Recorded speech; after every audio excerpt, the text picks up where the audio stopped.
Assalamualaikum warahmatullahi wabarakatuh. Halo teman-teman, perkenalkan, nama saya Nabila Marwati, NIM 22300022373, kelas 6 KMI 2.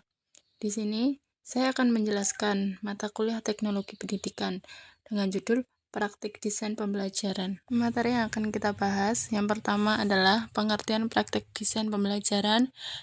Poin kedua adalah prinsip-prinsip desain pembelajaran, dan yang ketiga adalah tahapan dalam desain pembelajaran.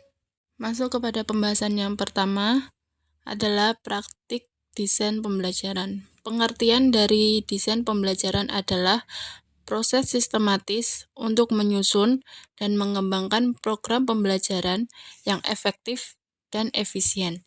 Desain pembelajaran memastikan pengalaman belajar yang optimal bagi peserta didik. Definisi dan tujuan desain pembelajaran. Desain pembelajaran adalah proses menentukan kondisi pembelajaran yang optimal untuk mencapai tujuan belajar. Sedangkan tujuan dari desain pembelajaran adalah untuk menciptakan program belajar yang sesuai dengan kebutuhan peserta didik dan mencapai hasil belajar yang diharapkan. Masuk kepada pembahasan yang kedua adalah prinsip-prinsip desain pembelajaran. Prinsip-prinsip desain pembelajaran ada 3. Yang pertama, berpusat pada peserta didik. Desain pembelajaran harus mempertimbangkan karakteristik, gaya belajar, dan kebutuhan peserta didik. Yang kedua, kontekstual. Materi pembelajaran harus relevan dengan kehidupan nyata peserta didik. Yang ketiga, aktif dan interaktif. Peserta didik dilibatkan secara aktif dalam proses pembelajaran. Dan sekarang masuk kepada poin yang ketiga, tahapan dalam desain pembelajaran. Tahapan dalam desain pembelajaran itu ada 3. Yang pertama, analisis kebutuhan, mengidentifikasi kebutuhan peserta didik dan tujuan pembelajaran. Yang kedua, desain instruksional, menyusun rencana pembelajaran yang mencakup tujuan, materi, strategi, dan evaluasi.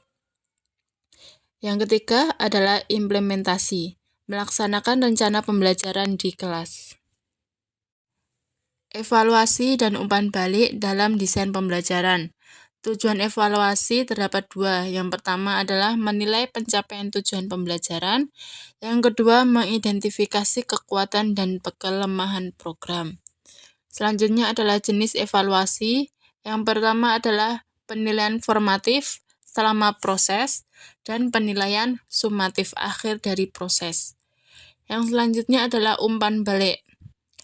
Umpan baliknya juga terdapat 2. Yang pertama adalah memberikan informasi untuk memperbaiki dan mengembangkan program. Yang kedua, mendorong peningkatan kualitas pembelajaran tersebut. Kesimpulan yang dapat diambil dari materi di atas yaitu desain pembelajaran adalah proses sistematis yang melibatkan perencanaan, pengembangan, implementasi, dan evaluasi program pembelajaran. Tujuannya adalah untuk menciptakan pengalaman belajar yang efektif, efisien, dan menarik bagi peserta didik.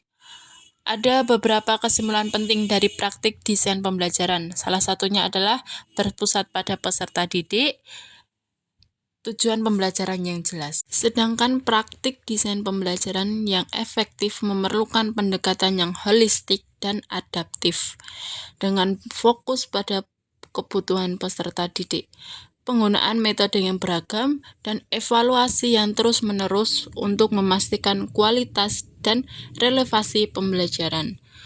Mungkin itu yang dapat saya sampaikan, kurang lebihnya saya mohon maaf. Terima kasih yang sudah meluangkan waktunya untuk menonton video ini.